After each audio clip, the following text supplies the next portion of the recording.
Can you hear me all right? Yeah. All right, Okay. Johnny Blue, Ryan Cozy. This is an inaugural edition of what we're going to call, until somebody tells us we can't, we're going to call it off the cuff. Yes, What do you yes. think, John? Does that sound good to you? That sounds good. I'm sure this will be buried, but that's all right. We'll pull it out later and laugh and look and say what an idiot Cozy Yeah. was. And then This was, just kind of, yeah. yes. So, hey, real quick, why don't we, just for the sake of the viewing audience and the listening audience, obviously nobody really knows, well, nobody knows who I am. A few people might know who you are, Three. but let's do just a brief intro. Who are you? And just tell us a little bit about your background before we get started. Yeah, grew up in Southern California. At the moment, five kids, a wife, and two grandbabies. But grew up in Southern California playing hockey, which is a rarity. First Californian goalie to play in the NHL. Left home at 16 to play junior hockey because hockey in California at that time was non-existent. It was before Gretzky, so there wasn't much happening. And so left home, played in Iowa, got a scholarship at the University of Minnesota, played there for 3 years.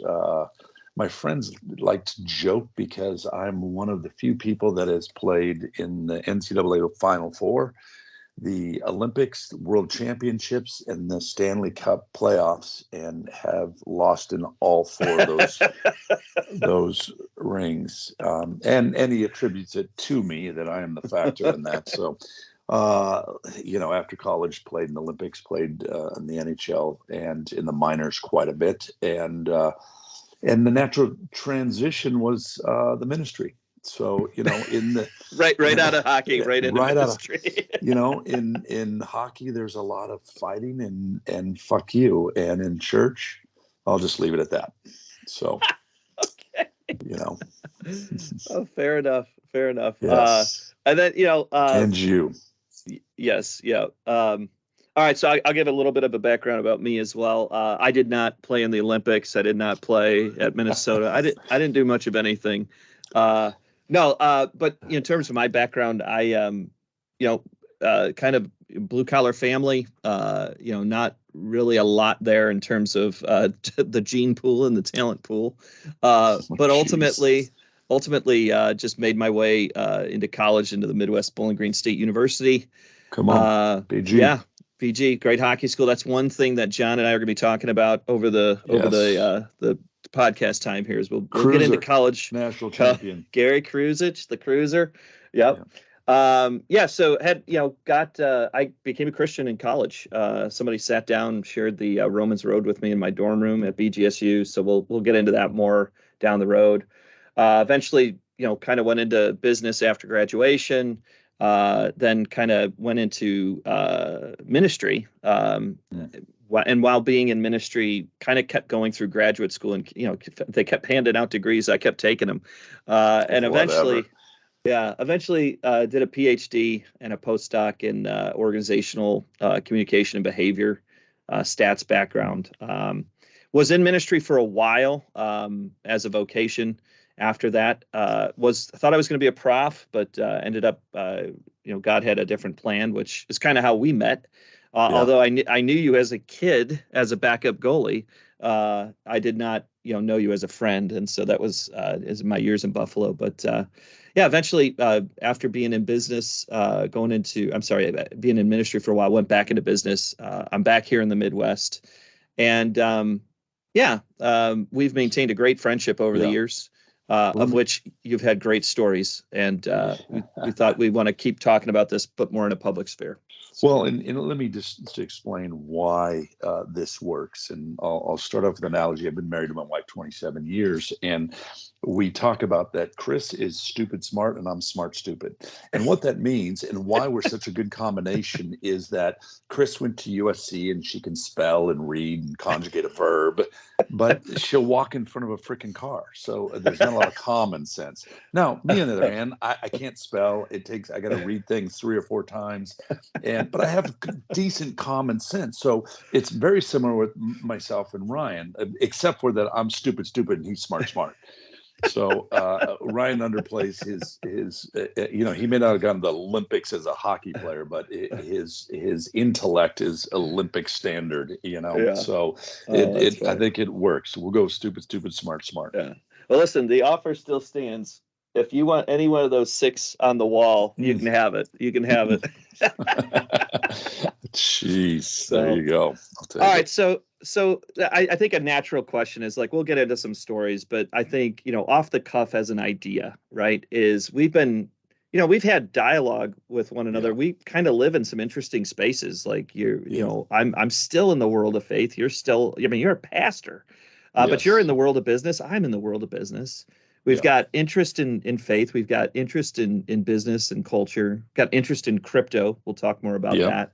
And then we just have a natural interest in sports. Like every time we talk, it revolves around that. And we actually feel like there's uh I don't know, something good there, something worth yeah. talking about and other people might want to listen to and learn from. So why do you want to do this?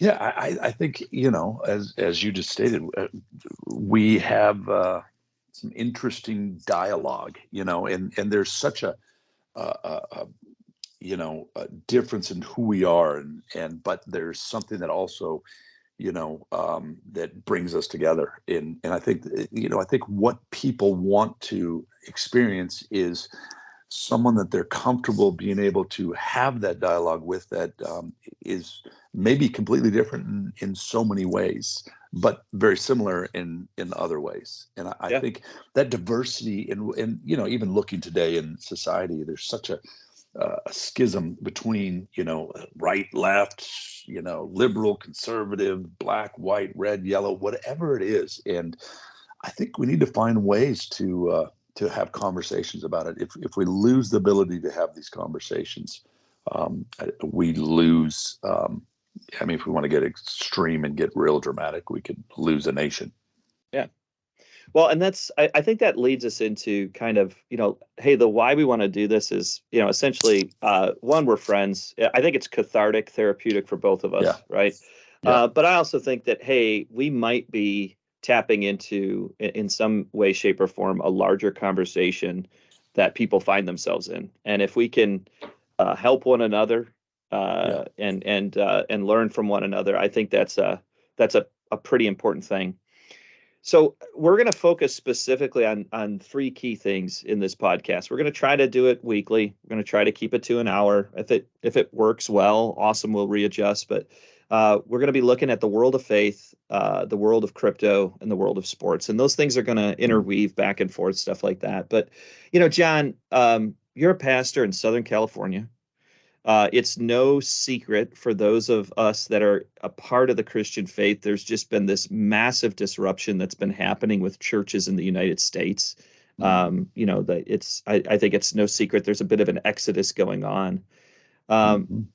you're a pastor. And you're on the left coast, which is, very interesting. But when you're looking at the world of faith today and the things that you're observing as a pastor and you're watching culture change before your very eyes, what are the things that are just, I mean, where are we going to be talking a lot over the next couple of months? What are you seeing?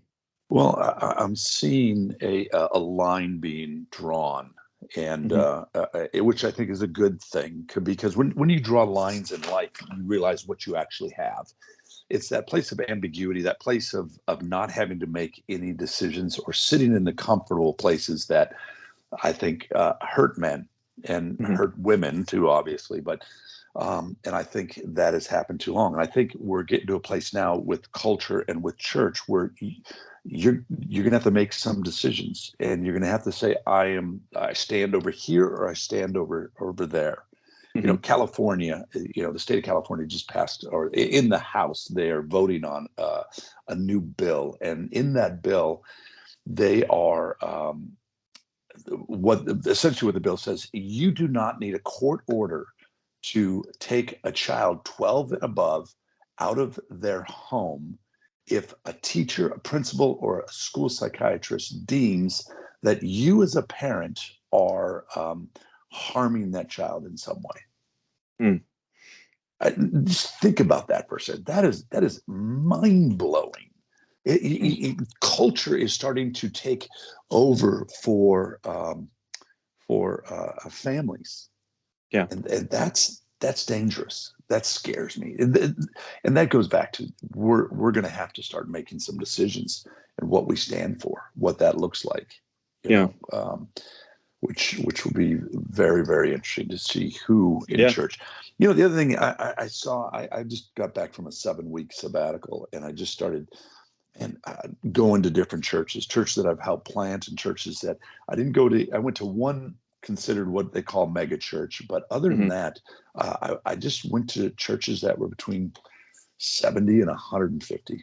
I went to Mm. 7 different churches, and what I saw was that there's a good number of people that still believe in values, Mm. and still believe in the family, but they're small pockets. They're not, as I said, these mega churches that we see that are more in your face, and Hmm. but it's really about these small little movements of people.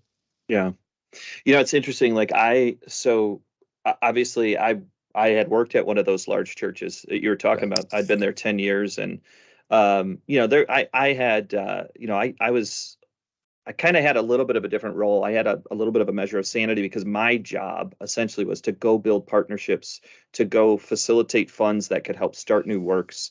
But to really, my job was to be out and about. I wasn't sitting in the walls of the mega church and just saying, "Hey, come to yeah, us," if you will. I think if I was in that spot, I think that'd be very challenging. But the thing that's been sticking out to me, I help run a business. It's a great little company. We're doing really good work. I'm a part of a great team of people that's just trying to help a business make it survive and thrive. And we're helping families survive in our business, which is great. yeah. But the thing that has just really been so pronounced to me is how a lot of people that I work with and I talk with, it's like they don't mind the spiritual conversation at all. And in fact, many are willing to engage it. But the idea of just grafting into a church as they might Mm. perceive is like, why would I do that? And I was listening. I happened to be listening earlier this week. I think you've heard of that song, "The Rich Men North of Richmond." Yep. Oliver Anthony, and Yeah. and I'm kind of halfway through listening to a podcast that he's on, and Joe Rogan. Is it the Joe yeah, Rogan one? yeah, Yeah, I was it's listening to fascinating. Rogan, and he's just saying like, look, he's fixated on Proverbs, he's fixated on Ecclesiastes, Yeah. but he's got so much baggage from Mm. church theatrics and church politics. Yeah. And I think there's a lot of people that are just living there, that the idea of faith is not something that they're not willing to entertain, but the idea of it in the settings that are provided to them are just Yeah. like no fly zones. Well, I think when we look historically at the genesis of the church, it was more of you have a tribe, a community of believers that you do life with. And I think when you look at the young men and women that I see today, that's what they want. They want to do Hmm. life in tribes. Yeah. They don't necessarily, which is biblical and scriptural, and what I believe the church is supposed to be. When we look at Ephesians and Paul talking about what the church looks like, but I think we have tainted it, and all of the gosh, all the BS that we've attached to the church has run a lot of those young people away. Yeah. Yeah. I think too, and we could probably dive into this even more in later sessions, but you know, I, I know we've talked about this, but like it was kind of, the part of me stepping out of ministry was like I just wasn't in balance to take care of my family. The bottom line was I did Mm. enjoy what I got to do, but it I was not able to figure out how to do it in a healthy way for my family. And Mm. I remember feeling like when I resigned, I stepped away. first off, you answer the questions of, was there a financial impropriety? Did I sleep with somebody? And I was like, no, Yeah. it wasn't any of that. But I did feel a great sense of failure. Like I had let people down, and I let my family down. I felt like I was letting my employer down.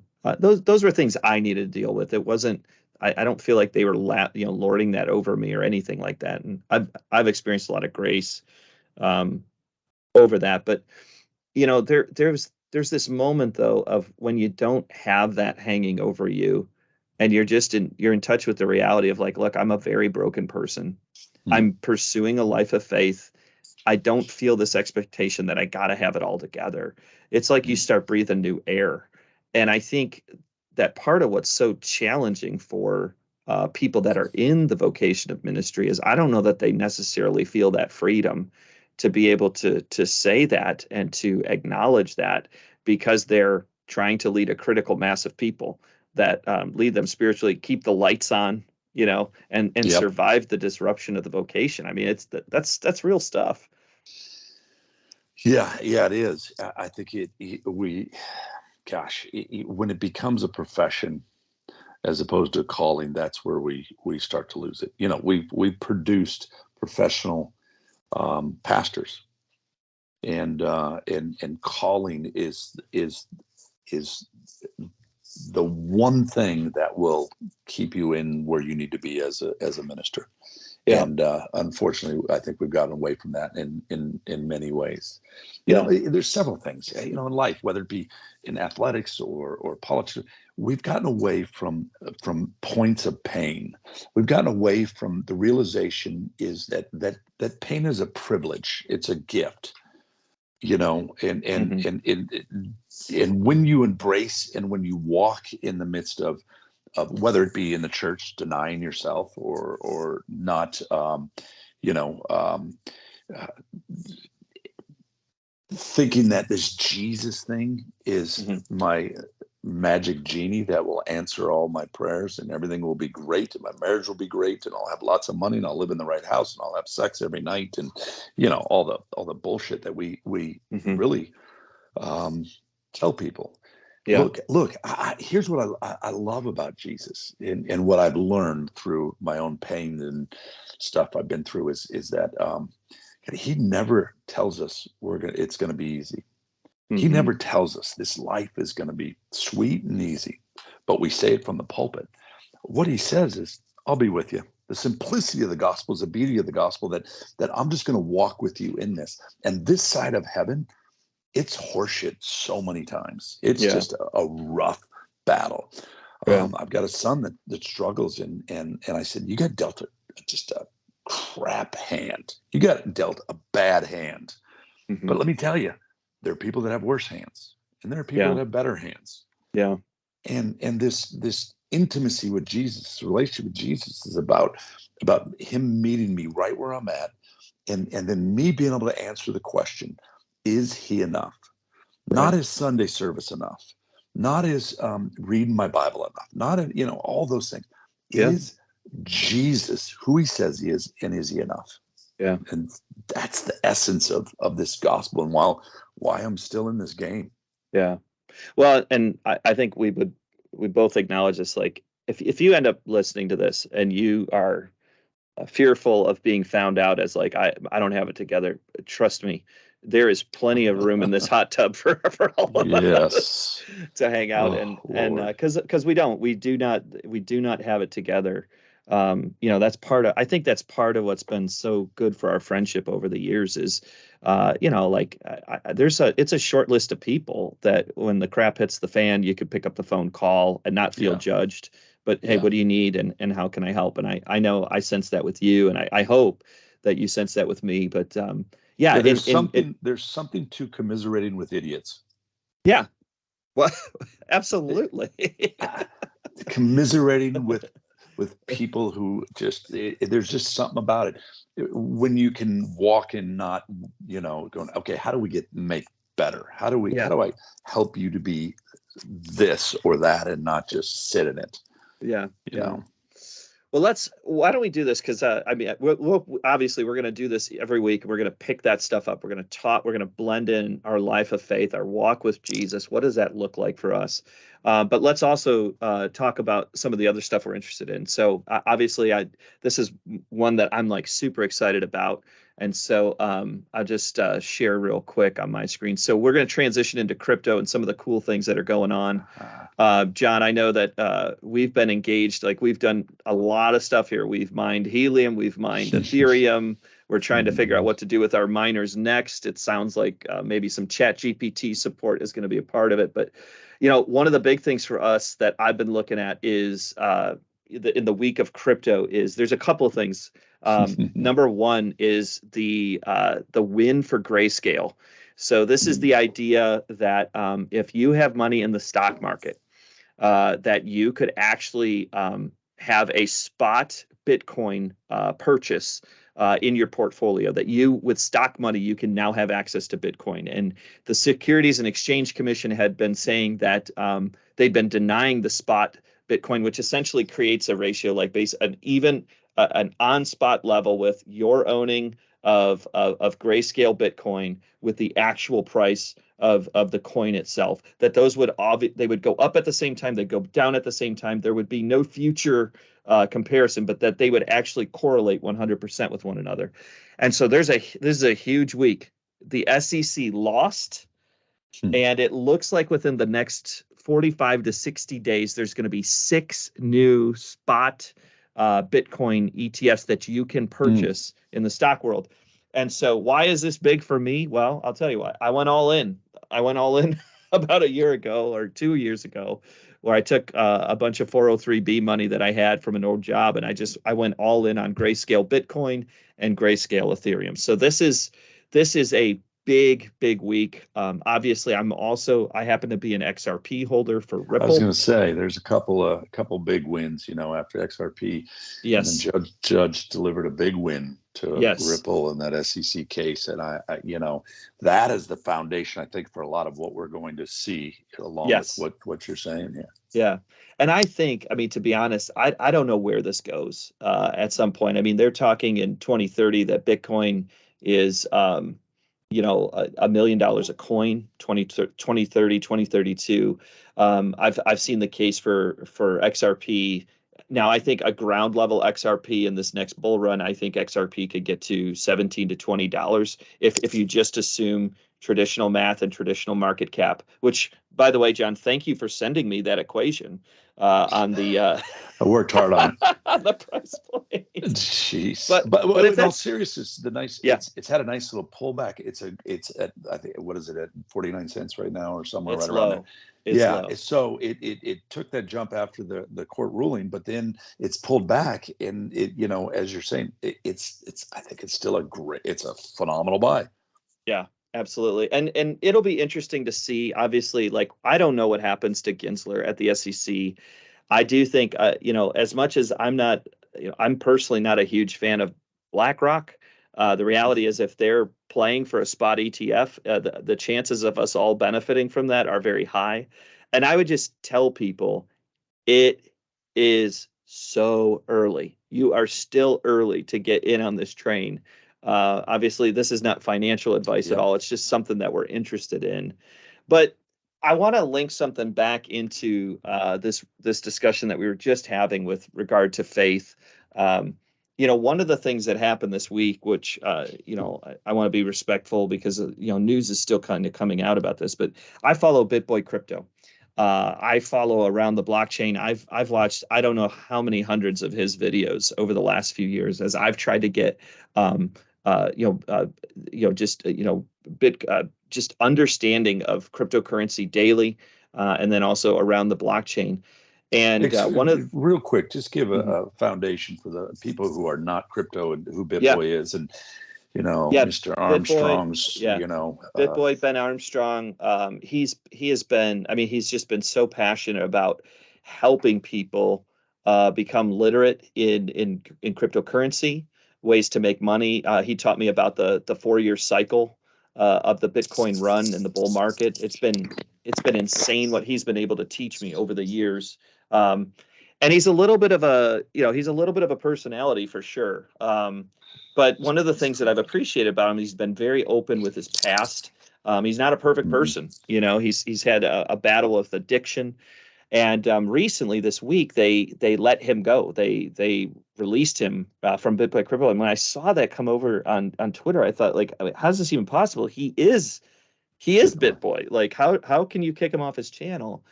And what's recently happened, he came out and confessed that he's had an addiction to steroids. He'd been trying to get his weight under control. He'd been trying to get, his weight, his weight and his body shape under control. He's got an addiction to diet pills and supplements, um, but he also confessed to an affair.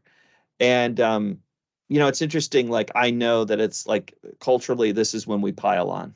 This is when we just jump on the We pile love and it. go, yeah, we love to see people fail. All. Yeah. But to be honest, dude, I hate it.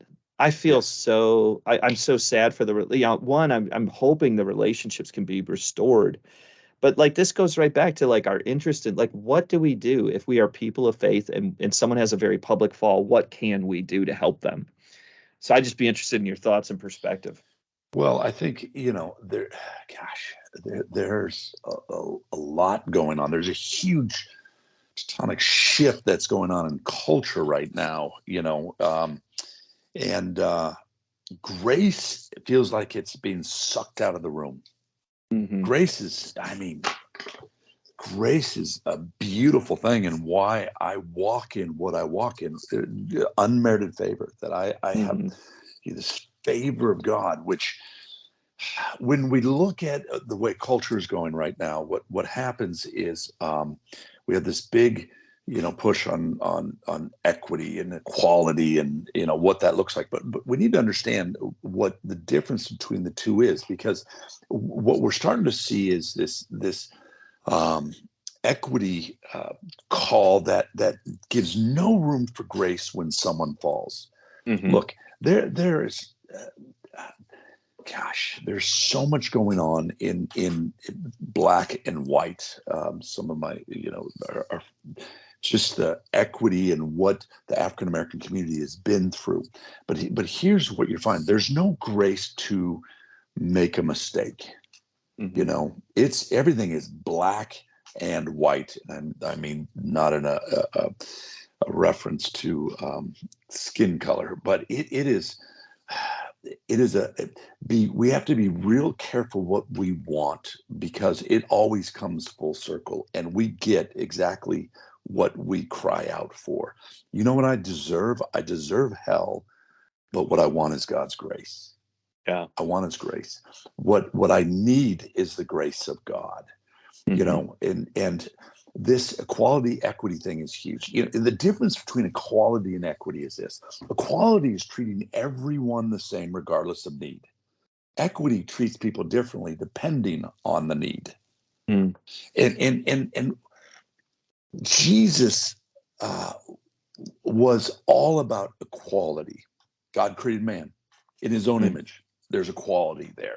That's what he spoke to. Um, Equality is critical, because we look in Psalm 139. How precious are my thoughts for you. How vast the sum of them. Jesus, more than anyone, walked this earth to establish equality and dignity, whether it be for women. When we look at women's right, no one established uh, women's rights at a greater level than Jesus. The quality of women, the sanctity of life, we're seeing that be chipped away at. The poor, the hurting, hospitals. Jesus in equality. There's a great book, I believe, by Dr. Kennedy, James Kennedy, and it's What If Jesus Had Never Been Born?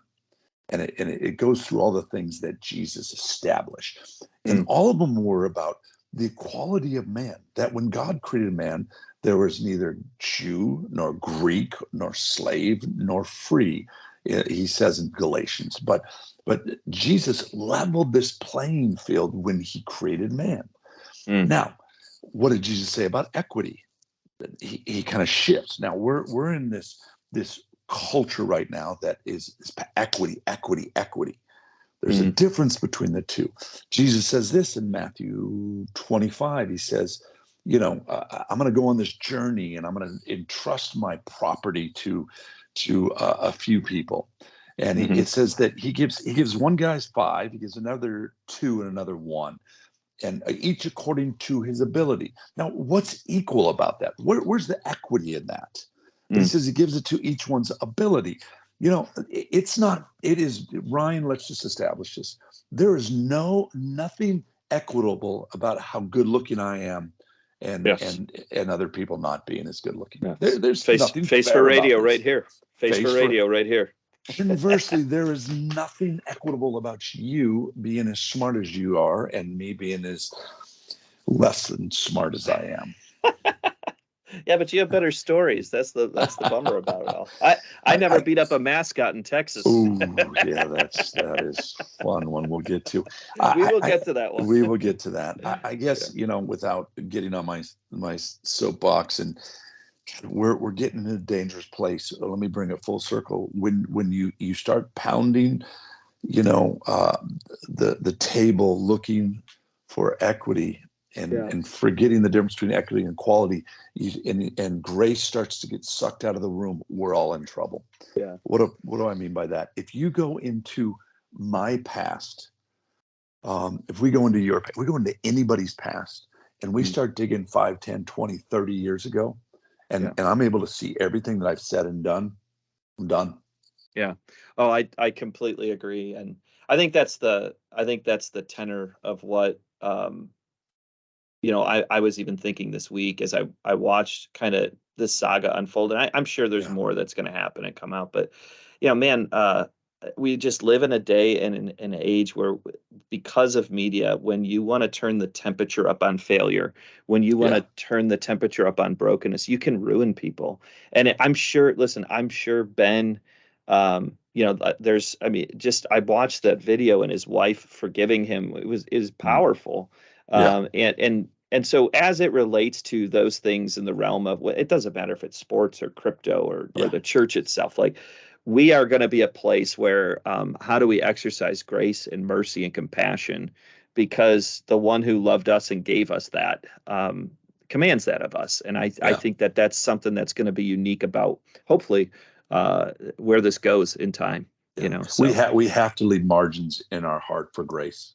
There has to be margins. Look, Genesis 3, the fall, man falls. That we're all going to jack this thing up. Yeah. Absolutely. Well, hey, listen, let's hit the third leg of our morning here this year, today, which is the world of sports. Oof. We got there's a couple of things kicking off. I'd like to talk briefly about each of them. Yeah, obviously, we got the kickoff of college football. We've got the kickoff of the NFL. And near and dear to both of our hearts, maybe not to all of the audience, we've got the kickoff around the corner of college hockey. So let's get into it. Your alma mater. Come on. I'm not going to say whether you graduated or not. I'm going to say your alma mater. No better. Ski-U-Ma, the University of Minnesota. What a game. Snuck one out last night. Pulled one out. What happened? Just, you got to watch the highlights. Just a fantastic way to kick off the football season. Defensive battle. The first half, just you knew going in, but you knew that, but you knew that turnovers were going to be key, as they are in anything. Sims coming into Nebraska, the knock on him, you know what the knock on him was in his portal transfer? Was it turning the ball over in the red zone? Yeah, he had a couple last night. Yeah. Oh, and just fell right into it. And God bless Nebraska fans, but yes, Nebraska is 2-14 in one-score games. Yeah, I know. Thursday's disastrous turnover. It is painful to watch, but I'm going to share real quick.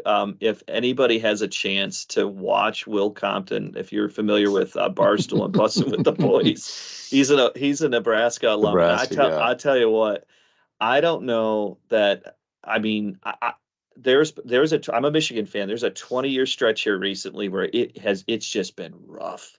Yeah. But with Nebraska, like I think Matt Rule I think he's a guy who can bring him back. But when you watch Will talk, it's just painful. It's painful to Painful. watch, and he feels it. Yeah, I it's feel it visceral. for Yeah, Nebraska fans, but I PJ love Fleck, it. baby, they're rowing the boat up there. You know, Do you get back to Minnesota, John, to for like once any? in a while, once in a great Yeah, while. My son's playing in St. Cloud, so I'll go back this year and I'll get to see a game or two. But yeah, I mean, great camp. Minnesota football's been on an upswing since PJ got there. yeah, And it for so many years in the '60s they were a powerhouse, and then it yeah, slowly tapered into terrible football, and now it's turning coming again. back, So coming we're back. getting people that Brian Schwartz's son there. I don't know. Did you see the great linebacker from Jacksonville and the Giants, I believe. But they're getting some top picks now, Yeah, so yeah, that's great, man. it's fun. Well, my favorite trophy, aside from the Paul Uh, Bunyan trophy, is Big Brown Jug. Big Brown Big Jug between brown Michigan jug. and Minnesota. And a lot of people don't realize back in the 50s and 60s, Minnesota was no joke as it relates No. to college football. Yep. So, Legit. uh, You look at the receiving core in Minnesota. They have one of the tops when you start looking receiving cores in the Big Ten. yeah, And they're, you watch that catch by Jackson last night. I mean, yeah, dear goodness, that was. I mean, the mental awareness was phenomenal.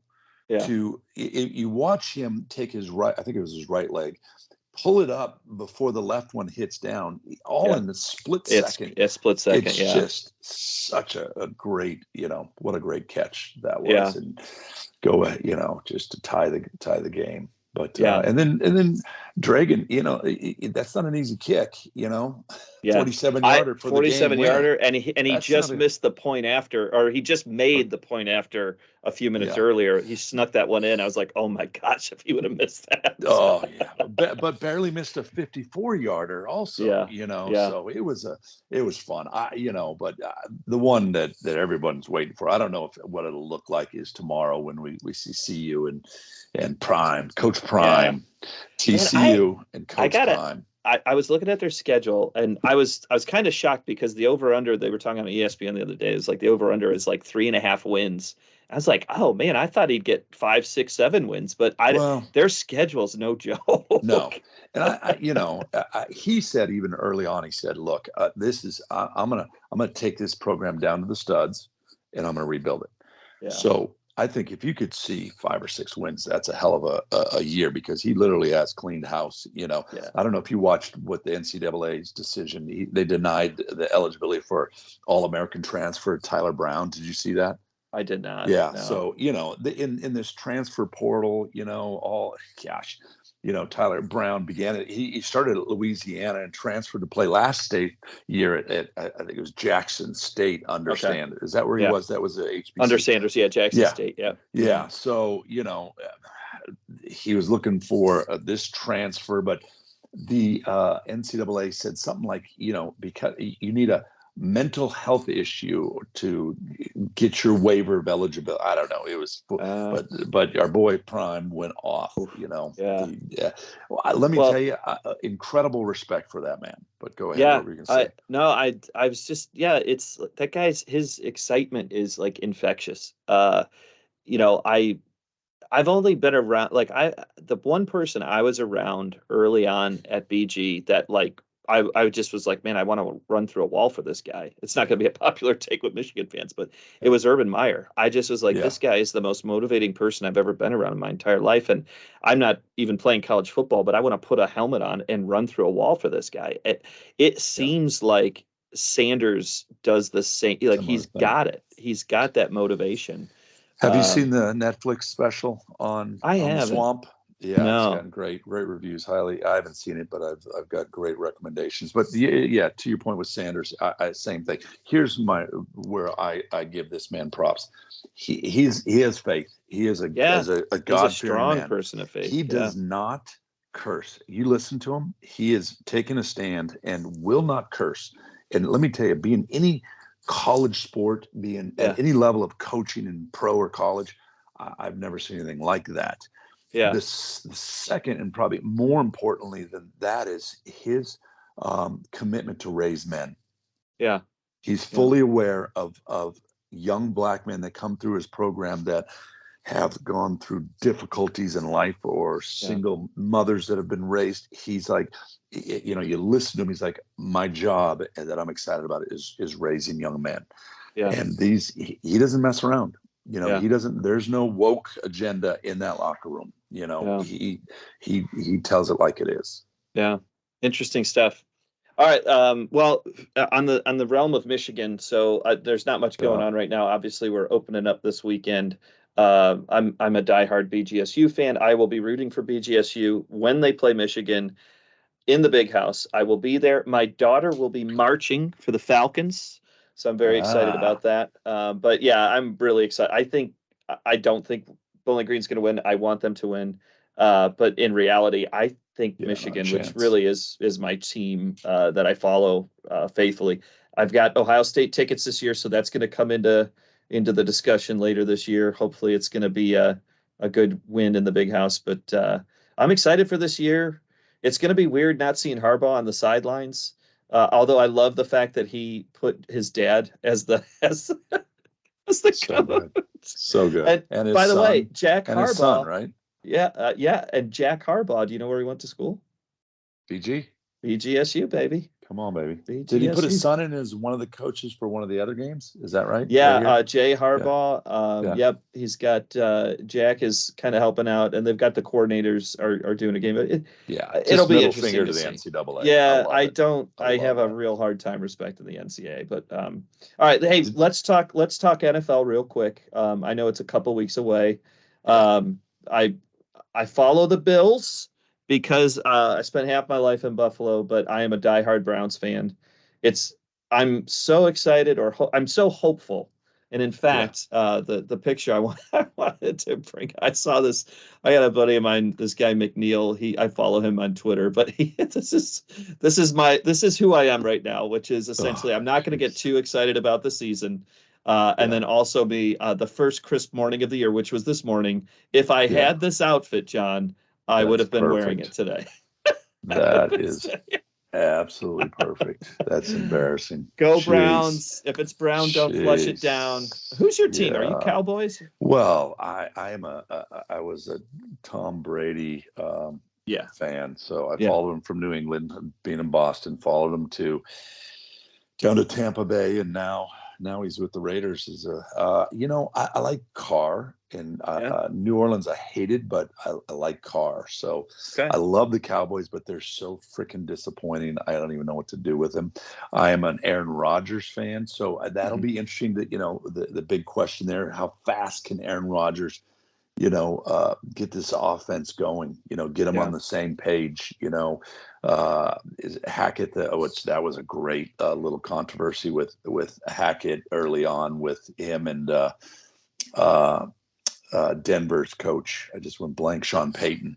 Yeah. I don't know if you heard that, but Yeah. I'm really interested, looking forward to watching to see what he does. He's Yeah. got Randall Cobb there and Lazard, I believe. Yeah. Uh, yeah, I like Aaron Rodgers because he loves to give the middle finger to the NFL, Yeah. and I just I know we you need. like him. I think it's your California connection. I'm not a huge Yeah. fan, but I Oh, get it. we I at totally. some point we need to talk about psychedelics Yeah, and the ayahuasca. effects of football and concussions and his. I enjoy listening to him about it. Yeah. Yeah. So He's definitely a which deeper thinker for sure. yeah, definitely a complex man. Which leads to the empty hole in Green Bay and kind of their redo and their is Jordan Love the man? I'm not so sure that I'm convinced that he's going to be able to step in and keep the Rodgers show going. Yeah. It'll be interesting to see for sure. But Matt LaFleur is a brilliant play caller. He is. Yeah. I mean, yeah, I think he is like one of the greatest up and coming or arrived coaches in the NFL. Love him. Yeah. All right, let's spend the last few minutes. The sport that is, I mean, we love football. Yeah. Diehard football fans love it. John was a psychotic high school football player Mm. in California. I was not. I wasn't a good football player at anything, but I love That's the hilarious. game. Being from living in Ohio, you just have to living in Buffalo. I was around during the Kelly years, which was tough being a Browns fan up there, but it was like fascinating watching them. So, but let's close it out with some college hockey. Johnny, Mm, yes. what are you who do you follow? What are you excited about? And I'm gonna talk about my Falcons here in a few minutes, but Yeah, after last year was that was just a heartbreaking breaking loss for the University of Minnesota. How do you go in with that team and they're just stacked to that is one of the all-time great University of Minnesota teams. And then to lose the way that they lost is yeah, very difficult. And then losing top players, Snuggerud's back, that's huge piece, but he lost some pieces around him. It'll be interesting. I think it's North Dakota will have a strong team again. University of Minnesota Duluth, who's a couple years out of winning the championship. Or I was reading the other day that that there's no one left from that national championship team, so they're kind hmm of rebuilding for this 2023 or 24 season. Yeah, we'll see how it shakes out. I think it'll shake out as it usually does. BU, BC, Minnesota, North Dakota-ish, Denver, yeah, will shake some of those. Tony Granado left Wisconsin. They're looking at a new rebuild, so it'll be yeah, fun to watch and see what's happening out there. yeah. Let's talk about. I am not happy with Major Junior trying to eliminate fighting out of hockey. Oh, Just for a side note there, but yeah, I don't know yeah, how that has anything to do with college hockey, but just college hockey is fantastic. Looking forward to it. yeah. Yeah, well, BG, I've Yeah. got the optimism. I'm looking Yeah. at obviously we don't. It's a different, CCHA of today is different than the CCHA of old when we had, we had Miami, we had Michigan, we had Michigan State, we had Ohio State. It's different, but I'm looking at look at right out of the chute. I think we could take two from Robert Morris. I think we could take two from Augustana. I don't even know who they are, but I think we're going to beat them. I think Yeah. we go into Lawson Ice Arena in Western over in Kalamazoo. We got a home and home Kalamazoo. there. I think, Yeah. it's early October. We're flying around. We're doing good. Mercyhurst, we're going to head on. That's a home one. Those guys are out in Erie, Pennsylvania, great snowbelt town. But Yeah. I'm looking at the schedule and There's going, what one, could we go 4-0, 4-1, 4-2, 5-1, 5-2, 6? Who knows what we can do? But the CCHA is one of those ones where coming into the year, I don't know until really January what the heck, what teams are doing well, who's reloaded well. yeah. Obviously you've got, Minnesota State, but outside Michigan Tech, which I know you've played in Tech their is barn strong. back in the Yep. day in the Yep. WCHA, but Beat the hell we'll out of see how them. it goes. I'm excited for hockey. You know what I miss though is I really miss when I lived in Buffalo. We would do this annual trip over to watch Cornell play Harvard every year in Mm, Cornell in Ithaca, and that's a that great barn. building. Yes, that bit Yeah. it's got a wooden ceiling. It's just old school, and it's hysterical when Harvard comes out on the ice, and you got 5,000 Cornell fans chanting "Safety School" to Harvard. That's hilarious. Yeah. There's So some great traditions. Yeah. College hockey, college football. We're in a great season right now. yeah. So Well, let's it's do this. exciting. Let's close it. You got to give us a good John Blue Minnesota story to close it out. College Minnesota, Johnny Blue. Oh Give us a good one. gosh, what do we got here? We my sophomore year was in a little bit of a slump, and we were top 4 or 5 in the country, and no, maybe it was my junior year, sophomore, junior, whatever. But I just couldn't shake it, and you got to change things up. You got to kind of figure out what's going, make something different. So at the time, I had what I thought was a solid mustache. Which was more like a 70s porn mustache. It was a lot to be desired. So we were going into Colorado College, and we were playing against Marty Wakeland, who played for the Islanders and played, just a good friend of mine now, but goalie for Colorado College. We're going. I had to figure out what to do. So I shaved half my mustache off, and an eyebrow, and went in there and mixed it up, won the series, and got back on track, only to lose in the Final Four. But sometimes you got to do what you got to do. Oh, look at that. So you're That's a telling me great you shaved mustache. half of this thing Half of off? that. Yeah, yeah. Come on. Look, I'm skating around the ice, and Marty Wakeland looks at me and goes, "What the hell are you doing?" I'm like, "Marty, I got to get a win. I gotta mix it up. Something's got to change." Yeah. Did you There ever you go. go mohawk to No, I never did no? the Mohawk action. No, All right. not at There were all. some hockey players late 80s, early Yeah, 90s that I remember going mohawk. I'd see them every once in a while. So yeah. all right, that's a good Beautiful. story. All Well, right, buddy. hey, this was fun, man. I love Yeah, you. enjoyed it. You We're gonna too. do this again next week. Does that sound All good? right. Sounds good. All Love right, it. man. I'll get this loaded up and we'll see how it goes. Talk to you All soon, right. brother. Sounds good. Thanks. Bye.